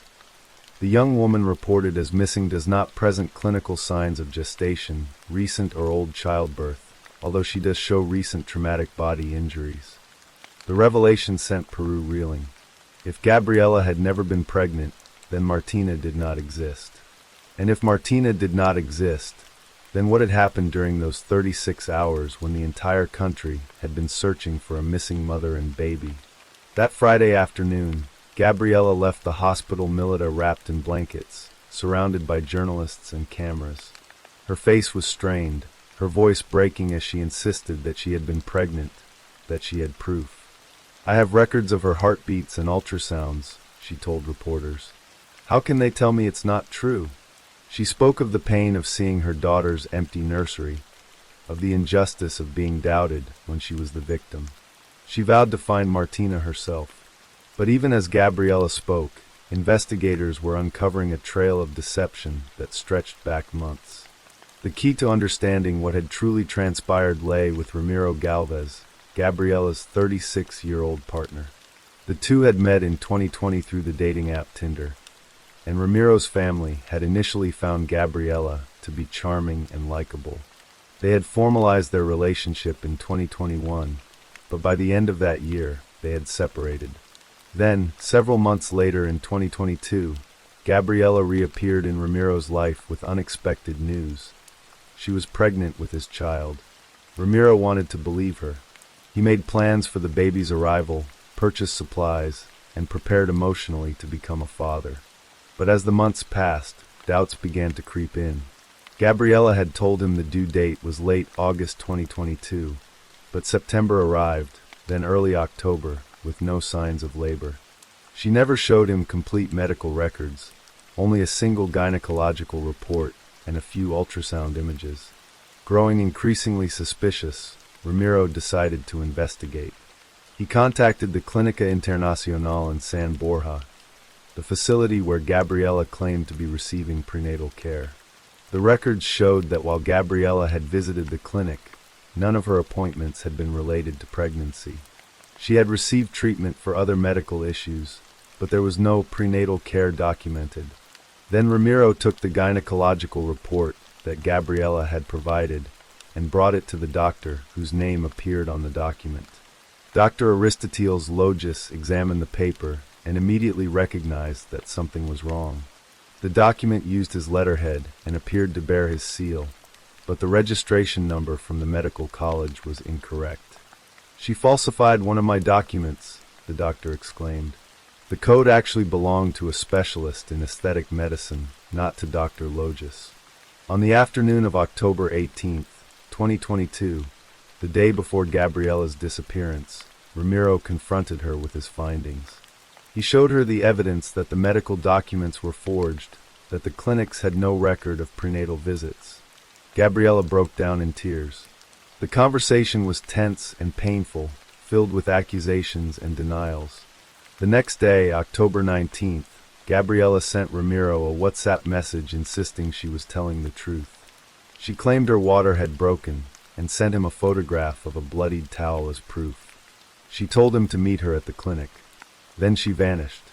As investigators pieced together the timeline, a troubling picture emerged. Video footage from the hospital Milita showed Gabriella arriving in the early hours of October 21st, walking at a brisk pace alongside her mother, showing no signs of physical distress or difficulty moving. For someone who claimed to have just given birth under duress and been subjected to violence, her mobility seemed remarkable. Detectives from the Criminal Investigation Directorate interviewed everyone involved. Gabriella's mother, Rita, had been instrumental in organizing the search effort, holding vigils and pleading for Martina's safe return. But Rita had known about the confrontation between Gabriella and Ramiro the day before the disappearance. She had been aware of the doubts surrounding the pregnancy, yet she had said nothing to authorities when her daughter vanished. Perhaps most tellingly, Gabriella herself never filed a formal police report about the alleged kidnapping of baby Martina. Despite claiming that her newborn daughter had been stolen by 3 men, despite describing in detail the room where she had supposedly given birth and the threats made against her family, Gabriella did not pursue an official investigation into the child's disappearance. Police confirmed that no such report existed. In the days following her reappearance, additional details surfaced that deepened the mystery. It was discovered that Gabriella had listed baby products for sale on Facebook Marketplace, items that were believed to be gifts from a baby shower. Why would a mother whose infant had been kidnapped be selling nursery supplies? The public prosecutor's office requested a psychological evaluation to determine whether Gabriella might be suffering from pseudocyesis, a rare condition in which a woman genuinely believes she is pregnant and may even experience physical symptoms such as nausea, cessation of menstruation, and breast changes. Another possibility was a delusional pregnancy, a psychological condition involving the conviction of being pregnant without accompanying physical symptoms. Mental health experts would need to assess whether Gabriella's actions stemmed from a psychiatric disorder or from deliberate deception. On July 6, 2023, nearly 9 months after the incident that captivated Peru, the Second Corporate Criminal Prosecutor's Office of Santiago de Surco, under the direction of Dr. Nilo Paredes Chavez, formally opened a criminal investigation against Gabriela Sevilla. She was to be charged with generic falsehood and falsification of documents. The investigation identified Ramiro Galvez as the aggrieved party. The prosecution's hypothesis held that Gabriela had never been pregnant and that her actions had caused both financial and emotional harm to her former partner. Ramiro had spent money preparing for a child that did not exist, purchasing clothes, furniture, and supplies. More significantly, he had suffered profound psychological distress upon learning that the pregnancy he had emotionally invested in was a fabrication. The charge of falsification of documents centered on the forged gynecological report that Gabriela had sent to Ramiro via WhatsApp. Dr. Aristoteles Logis had confirmed that while the document appeared to use his letterhead and seal, he had never signed it, and the medical college registration number was fraudulent. Creating and presenting such a document constituted a criminal offense under Peruvian law. The prosecutor's office set a 120-day timeline to complete its investigation. Gabriela's attorney stated that his client was receiving treatment related to the case, though he did not specify whether this was psychiatric care or some other form of intervention. If convicted of both charges, Gabriela could face up to 4 years in prison. In the months and years following the case, Gabriela Sevilla's story became emblematic of a troubling intersection between mental health, deception, and the exploitation of legitimate social concerns. Peru's serious problem with violence against women and the disappearance of thousands of women each year had created an environment where Gabriela's initial claims were taken with urgent seriousness. The system responded as it should have, mobilizing resources and public attention to find a woman believed to be in grave danger. But the revelation that the entire crisis had been fabricated sparked a backlash. On social media, some used the case to diminish concerns about gender-based violence, pointing to Gabriela's deception as evidence that women's reports of danger should be met with skepticism.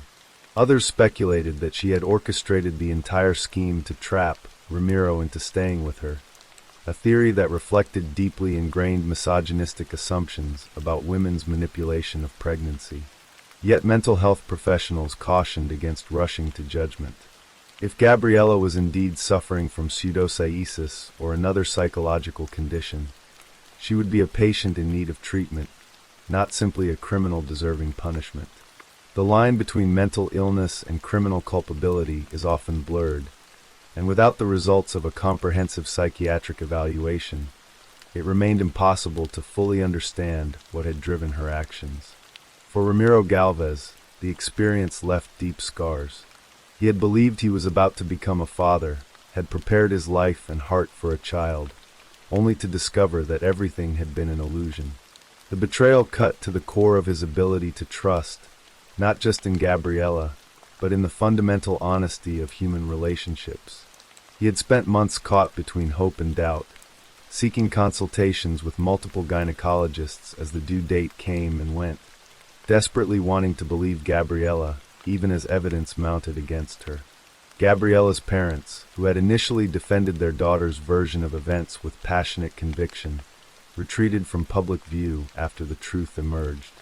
The questions surrounding their role in the deception remained unanswered. Had they truly believed Gabriela was pregnant, or had they been complicit in maintaining the fiction? The extent of their knowledge and involvement remained unclear. As the investigation proceeded, fundamental questions about the case remained unresolved. What had Gabriela actually done during those 36 hours when the entire country believed she was missing? Had she inflicted the injuries on her own body, or had someone else been involved? If the pregnancy was a delusion stemming from mental illness, at what point did it transform into deliberate fraud, when she began producing falsified medical documents. The photograph of the taxi driver, sent so carefully before she disappeared, suggested premeditation. It was a detail designed to add credibility to a kidnapping narrative, to make the story more believable. Similarly, the blood on the towel photographed and sent to Ramiro appeared to be a calculated attempt to provide physical evidence of labor. These were not the actions of someone lost in delusion, but of someone constructing a false reality and attempting to substantiate it with props and staging. Yet the question remained, why?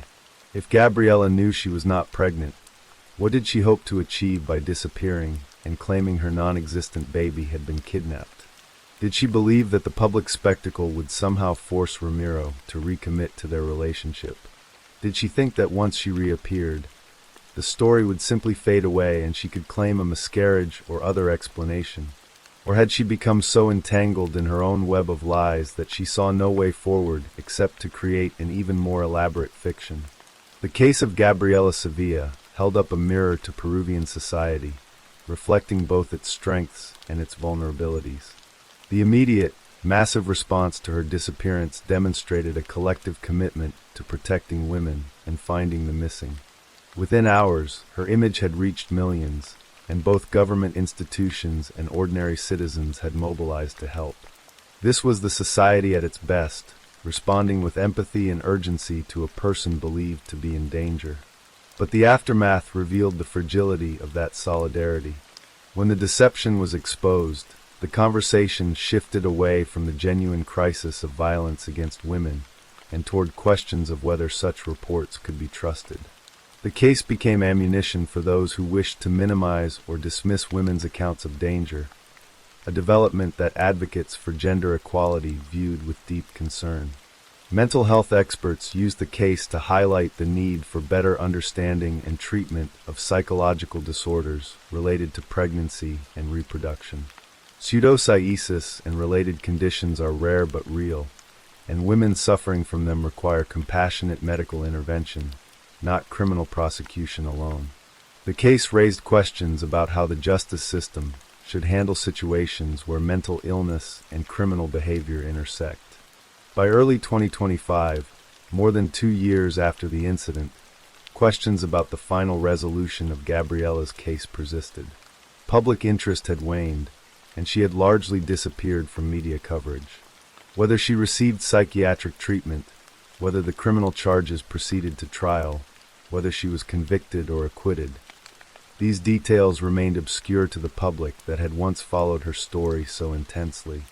What remained was the memory of those 36 hours when an entire nation held its breath, waiting for news of Gabriela Sevilla and baby Martina.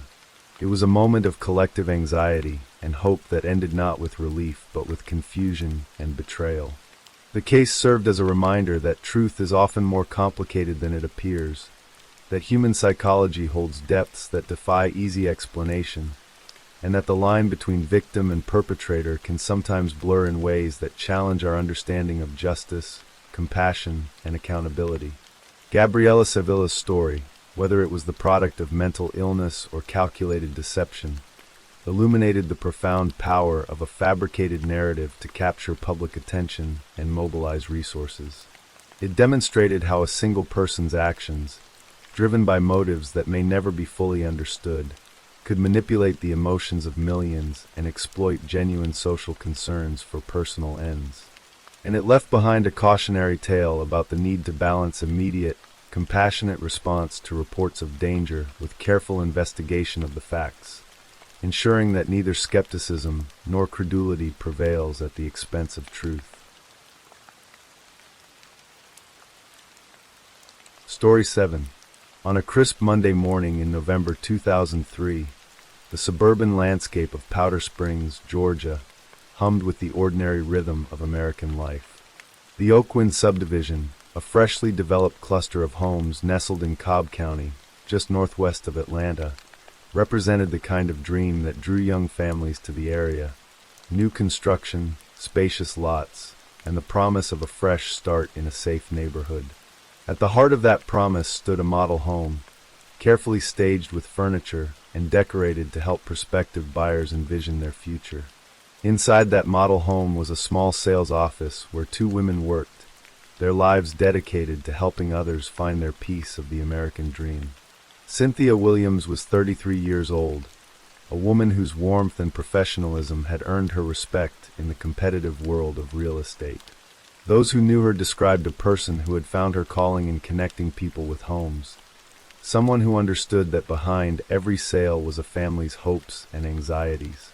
She was married, building a life of her own, even as she helped others build theirs. Her colleagues appreciated her willingness to mentor, to share knowledge, to lift up those around her. Among those she had taken under her wing was Lori Brown, just 21 years old and brimming with the enthusiasm of youth. Friends described Lori as outgoing and caring, someone whose energy filled a room and whose kindness left lasting impressions. She was engaged to a police officer, planning a wedding and a future that seemed bright with possibility. For Lori, working alongside Cindy at the Oakland sales office was not just a job, but an apprenticeship, a chance to learn from someone she admired while earning a living in a field she found exciting. On November 3, 2003, both women arrived at work with no reason to believe the day would be anything other than routine. Lori had spent the morning with her mother, Linda, who also worked in real estate for the same company. They had attended a meeting together, then grabbed lunch at a Wendy's drive-thru, sharing the casual conversation of a mother and daughter who worked side by side. Around 1:10 in the afternoon, they parted ways, with Lori heading back to the Oakland sales office. Linda watched her daughter drive away, unaware that it would be the last time she would see her alive. Cindy Williams had also taken a lunch break, returning home briefly before heading back to the office around 12:30. The afternoon stretched ahead with the possibility of walk-in clients, phone calls from interested buyers, and the paperwork that filled the quieter moments of a real estate agent's day. The model home sat in a developing area where construction continued on nearby lots, where the sound of hammers and saws mixed with the occasional passing car. It was the kind of place where people came and went freely, where a stranger walking through the door could easily be a potential customer. Shortly before 12:40 that afternoon, Stacy Ian Humphreys entered the sales office. He was 30 years old, a large man, over 6 feet tall, bald, and imposing in his physical presence. He had worked as a laborer on construction sites, including in the very subdivision where Cindy and Lori worked, giving him familiarity with the layout and routines of the area. But on this November afternoon, he arrived not as a contractor or a customer, but as a predator, armed with a stolen 9mm Ruger handgun and intentions that were as calculated as they were brutal. Humphreys was a convicted felon, having served time for theft, and he had been released from prison just 13 months earlier. He was still on parole, supposed to be rebuilding his life under supervision, but instead he had planned something unspeakable. When he entered the office, he found Cindy Williams alone. What followed was a nightmare that unfolded in stages, each more horrifying than the last. Using the handgun to control her, Humphreys forced Cindy to undress, stripping away not just her clothing, but her dignity and sense of safety. He demanded her ATM card and the personal identification number that would allow him access to her bank account. Then, in a chillingly methodical act, he used the office phone to call her bank, checking her account balance to see how much money he could steal. While he held her captive, Humphreys took her underwear and tied it tightly around her neck, strangling her until her face turned purple and her tongue protruded from her mouth. The ligature mark left on her neck would later testify to the force he used, the deliberate cruelty of suffocating another human being while she was utterly defenseless. As Cindy struggled for air, Humphreys forced her down onto her hands and knees and made her crawl into Lori Brown's office, positioning her behind Lori's desk. Then, with cold precision, he placed the handgun against her back. To muffle the sound of gunfire, he positioned a bag of balloons between the weapon and her body. He fired once, the bullet tearing through her back and piercing both her lung and her heart. Then he fired again, this time shooting her through the head.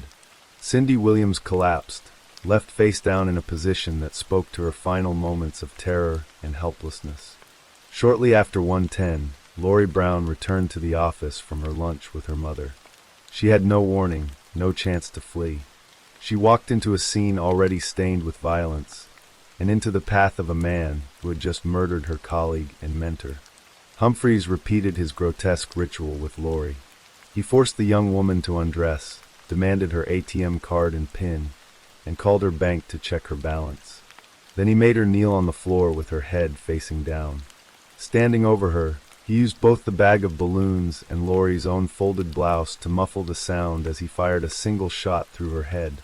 She died instantly, her dreams of a wedding and a future with her fiancé extinguished in a moment of senseless brutality. After killing both women, Humphreys dragged Lori's body to her desk and collected what he had come for: their driver's licenses, ATM cards, and credit cards. Neither woman had sustained defensive wounds, a heartbreaking detail that underscored how completely they had been controlled and overpowered. At approximately 1:30 in the afternoon, Humphreys left the scene, driving away in his black Dodge Durango as if nothing had happened. The bodies were discovered later that afternoon when a builder arrived at the sales office and found the door unlocked. He walked inside, perhaps calling out for Cindy or Lori, and instead found a scene that would haunt him for the rest of his life. He discovered Lori's body first, then saw Cindy's body positioned under the desk where she had been executed. He immediately called 911, his voice likely shaking as he tried to explain what he was seeing. The responding police officers from the Cobb County Police Department entered the model home and confronted the grim reality of a double homicide. Sergeant Eddie Herman, who would later describe the scene as brutal and almost inhumane, began coordinating what would become an intensive investigation. The crime scene investigators meticulously documented everything: the positions of the bodies, the ligature mark on Cindy's neck, the absence of shell casings despite clear evidence of gunfire, the missing wallets and bank cards. They found paper with indentations of numbers on it, suggesting someone had written down information, possibly the pins that the killer had forced his victims to reveal. Phone records from the office showed 2 calls made between 1:10 and 1:45 that afternoon to 800 numbers, which investigators quickly determined were bank customer service lines. The timeline was becoming clear. The killer had methodically stolen financial information and checked account balances before murdering both women. Detectives immediately began interviewing those closest to the victims. Cindy's husband and Lori's fiancé, a police officer, were both questioned and their alibis verified. Herman and his team quickly ruled out any domestic angle or the possibility of a hired hit. This was something else entirely: a targeted attack by someone who had come prepared to rob and kill. A crucial break came when investigators canvassed the neighborhood and found a real estate agent who had been at the subdivision around the time of the murders. This witness had seen a suspicious individual, a large, white, bald man in his early 30s, over 6 feet tall, driving a black Dodge Durango. Working with law enforcement, the witness helped create a composite sketch. When the families of the victims could not identify the man in the drawing, police released it to the media. Tips began pouring in. One call came from someone at a construction job site who recognized both the description and the vehicle. They matched a worker named Stacy Humphreys, who had failed to show up for work on the day of the murders. More compelling still, Humphreys had previously worked at the Oakwood subdivision, giving him intimate knowledge of the sales office and the routines of the real estate agents who worked there. Police began investigating Humphreys and made arrangements through his parole officer to meet with him on the morning of November 7, 2003, 4 days after the murders. But Humphreys never showed up for the meeting. Officers who had been conducting surveillance watched as he slipped away, realizing he was fleeing. The hunt was on. The following day, November 8, 2003, Humphreys was apprehended in Wisconsin, hundreds of miles from the crime scene. When police searched the rental vehicle he had been driving, they found the 9mm Ruger pistol in the console, the murder weapon. Forensic analysis would later reveal that swabbings from the gun contained blood with Cindy Williams's DNA. Additionally, a stain on the driver's side floor mat of Humphreys's Dodge Durango was determined to be blood containing Lori Brown's DNA. The evidence was overwhelming. After the murders, the victims' ATM cards had been used to withdraw over $3,000 from their accounts. The physical evidence, the witness descriptions, the flight from law enforcement, and the financial trail all pointed to one conclusion. Stacey Humphreys had murdered Cindy Williams and Lori Brown in cold blood. Humphreys was extradited back to Georgia to face justice. In 2004, a Cobb County grand jury indicted him on charges of malice murder, felony murder, aggravated assault, kidnapping with bodily injury, armed robbery, and possession of a firearm by a convicted felon. The state filed notice that it would seek the death penalty. The trial began on September 18, 2007, nearly 4 years after the murders. For the families of Cindy Williams and Lori Brown, sitting through the proceedings meant confronting in excruciating detail the final moments of their loved ones' lives. They heard testimony about the forced undressing, the phone calls to check bank balances, the strangulation, the execution-style shootings. They learned about the bag of balloons used to muffle gunshots, the deliberate positioning of bodies, the complete absence of mercy. On September 25, 2007, the jury found Humphreys guilty of malice murder, felony murder, aggravated assault, armed robbery, and kidnapping with bodily injury. He pleaded guilty to the charge of possession of a firearm by a convicted felon. The trial then moved to the sentencing phase, where the jury would decide whether Humphreys should receive the death penalty. It was during the sentencing deliberations that a troubling element emerged, one that would haunt the case for years to come.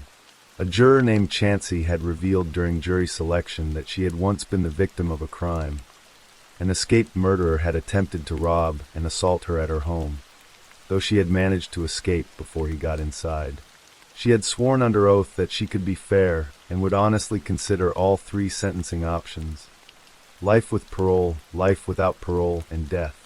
But during deliberations, Chancey disclosed to her fellow jurors a much more traumatic version of events. The attacker had actually assaulted her while she was naked in her bed. Based on that experience, the jury foreperson later reported Chancey had her mind made up from day one of the trial that Humphreys deserved to die.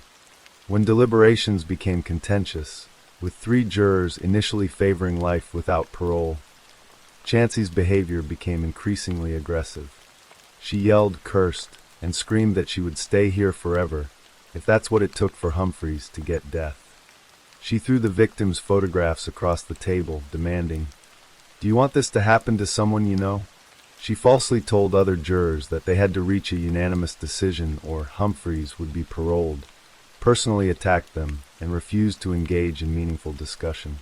She put her feet up on the table and announced she was digging in and would not change her vote. The jury foreperson, Susan Barber, became so distressed that she locked herself in the bathroom and cried. She later expressed that she felt they had run out of options because she thought that unanimity was our only choice. After 8 hours of deliberations over 2 days, the 3 jurors who had initially favored life without parole finally relented. On September 30th, 2007, the jury recommended a sentence of death for each of Humphreys' 2 murder convictions, having found 10 statutory aggravating circumstances beyond a reasonable doubt. The trial court sentenced Humphreys to death, along with additional consecutive life sentences for kidnapping and armed robbery. For nearly 2 decades, Humphreys has remained on death row, pursuing appeals through state and federal courts. His legal team has argued that the juror misconduct, Chancey's failure to fully disclose her traumatic experience during jury selection, and her coercive behavior during deliberations, tainted his death sentence and violated his constitutional rights. In October 2024, the United States Supreme Court denied his petition for review.